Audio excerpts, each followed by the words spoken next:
Mga kabisnes naming minamahal, makikisuyo po kami. Naglalambing po kami sa inyo. Kung maaari po sana ay pakisuportahan natin Analisa Reality Vlog. Analisa Reality Vlog. Hello mga kabayan, kumusta po kayo? Magandang buhay. Welcome po ulit sa aking YouTube channel, Analisa Reality Vlog. At magbibigay po ako ngayon ng aking reaction opinion po. Sino ngayon ang nariyan na sobrang napakasaya sa nakitang pagmemisyon ng ka-business official doon sa ating mga kababayang katutubong dumagat. At of course, bago ang lahat, maraming salamat po sa patuloy na suporta ninyo sa amin. Mga nagla-like, subscribe, share, nagko-comment sa aming mga ginagawang reaction video. Thank you po. At huwag po natin kalilimutan, suportahan, patuloy lang po, huwag po tayo mag-skip ng ads sa ka-business official, ka-business family, kay Papa Dins TV, kay Young Russell, kay Thinking Body, at yung mga kasamahan ko pa pong mga reactors dito sa ka-business official. At ito ngayon, alam kong marami tayong natuwa, may naging emosyonal, naiyak doon sa naging resulta at napanood natin ang pagpunta na nga ng ka-business family, ka-business official sa mga kababayan nating katutubong dumagat. At syempre, nakarating sila doon dahil sa pagtupad ng pangako nga ni Bong na siya ay magbibigay ng tulong o parte o blessing once na nanalo siya doon sa solo vlog challenge. So yun nga, pinaghati-hatian nga nila ito at yung parte niya, naibigay niya na doon sa mga katutubong kababayan natin na mga dumagat. Alam niyo mga kabisnes, no, habang pinanonood ko to, kanina, hindi ko maintindihan yung pakiramdam na sobrang napakasaya, nakakatuwa, yung napakagaan ng loob. No? Alam nyo, hanggang natapos yung panonood ko, nakasmile ako, tapos nandoong mangiyak-ngiyak. Kasi tinitingnan ko yung bawat kilos, yung mga kababayan natin na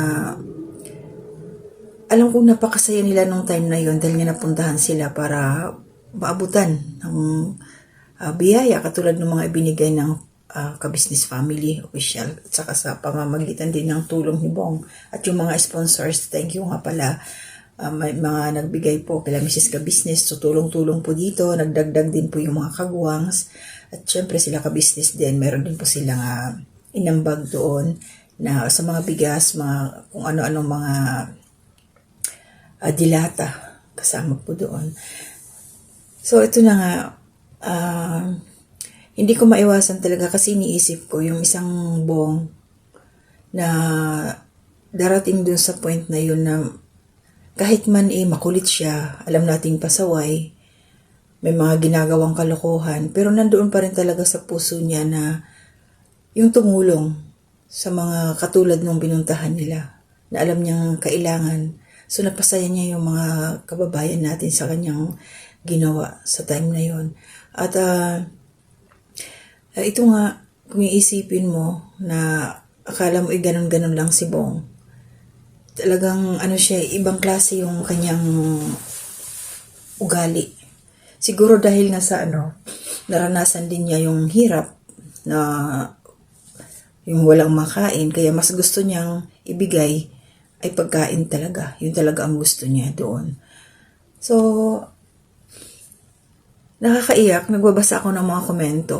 Ang daming mga na-touch doon sa nangyari. Tapos habang namimigay sila ng pagkain, ito si Bong, nakaalalay siya. Naalalayan niya yung mga bata. Makikita mo talaga sa galaw niya yung pagmamahal ba. Nasabik siya sa pagmamahal. Kaya andun siya, nakaguide siya. Tinutulungan niya yung mga bata pag naabutan niya. Inaalalayan niya palabas sa pila, tapos yung pamimigay din ng bigas, nakakatuwa. At nga pala, may nabasa akong isang comment na siguro yun siya, nag-skip ng ads or nag-skip niya yung video kaya hindi niya nakita yung part na sinabi ni ka-business, kung inintroduce si Bong, pinakilala, pinaalam doon sa grupo ng mga katutubong tumagat na isa si Bong sa major sponsor doon sa mga natanggap nila. Kasi nagkomento doon yung isang kababayan, ka-business natin na ano ba yung sabi niya na hindi raw sinabi na galing kay Bong yung mga ipinamigay doon. Yan ang problema mga kabisnes, no? Pag nanonood tayo tapos nag-i-skip ba yung pinapast forward, hindi natin, may mga namimiss tayong mga part. Kaya hanggat maaari, iwasan ho natin yung ganon para makapagbigay tayo ng malinaw na komento. Umpisa natin sa umpisa. Tuloy-tuloy. Huwag tayo magmadali. Kasi yung isang segundo lang na may nasabi doon na isang importanteng salita, hindi mo yun, pag hindi mo mapanood, talaga makakapagbigay ka ng negatibong komento. Yun nga yung nangyari. Paulit-ulit po sinabi doon ni ka-business na si Wong, yung isa sa major sponsor doon. Maraming beses na pinasalamatan doon si Bong, pinalakpakan. So nakikita mo nyo, natutuwa ako doon sa itsura ni Bong mga ka-business na yung happiness, yung masaya siya. Kasi alam din naman natin yung pag tayo, di ba, nag-aabot. Tapos merong mag-appreciate sa atin, sa ginawa natin. Sarap po yan ang pakiramdam. Sarap ng pakiramdam. Pero hindi naman natin inaantay ng ganon. Pero iba pa rin yung i-acknowledge ba na ikaw isa ka sa naging parte doon sa ganong mga sitwasyon, yung mga ganong ginagawa, mga paglingap, yung mga pagkawang-gawang ganon, isa ka sa parte. Sarap ng pakiramdam ng ganon. O nanonood lang ako talaga, pero mas lalo na siguro kung nandoon din ako kasama. Masarap yung pakiramdam ng ganung nakakatulong ka sa ating kapwa. Lalo pag talagang kusang loob ba, yung hindi ka pinilit, yung talaga ikaw mismo ang may gusto. Kaya natutuwa ako, tinitingnan ko, grabe yung effort nila. Tulong-tulong talaga yung mga kagwangs. Sila Junjun, sila Nika, nakaalala yung mga para silang natawa ko dun pala sa part ng nag-uumpisa pa lang sila para mga sundalo sasabak sa mission talaga nakakatuwang tingnan. Good vibes silang lahat. Masarap magtrabaho, masarap kumilos pag nagkakaisa, tulong-tulong, yung walang yabangan ba, yung sama-sama talaga nagtatrabaho sila as one person, kahit marami sila, nagkakasundo.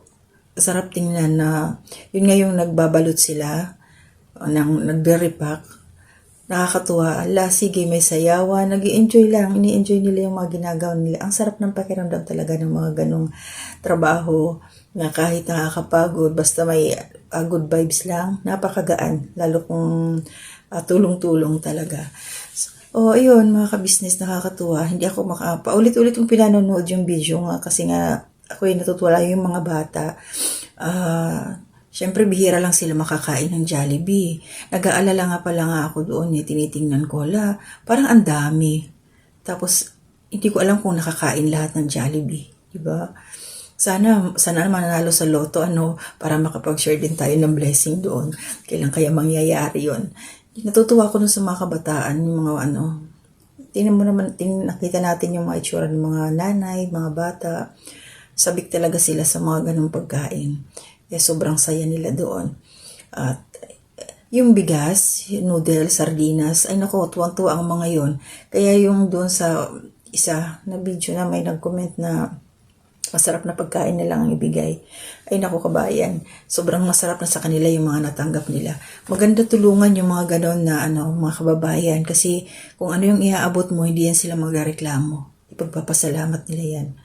Hindi yan katulad ng iba na binigyan ka na nga, may reklamo ka pa. Pero sila, ay nako, abot langit ang pasasalamat nun, sobra. Meron pang nung pauwi na sila ka-business, yung isang nanay, hindi ko lang maintindihan yung sinasabi, pero alam ko nagpapasalamat yun siya sa natanggap nila. Di ba? Sana maulit muli. Kailan kaya yun? Basta may mag-sponsor ulit, sana nga. Hindi natin alam. So pag-pray na lang natin na sa mga darating na panahon, mabalikan uli sila, makita ng ating mga kababayan na mayroon kakayahan na mag-share ng blessing, maabutan sila ng tulong doon. Kasi bihira lang talaga yung, mga kababayan, bihira lang yung sila makaranas ng ganon. Sandali lang po mga kababayan.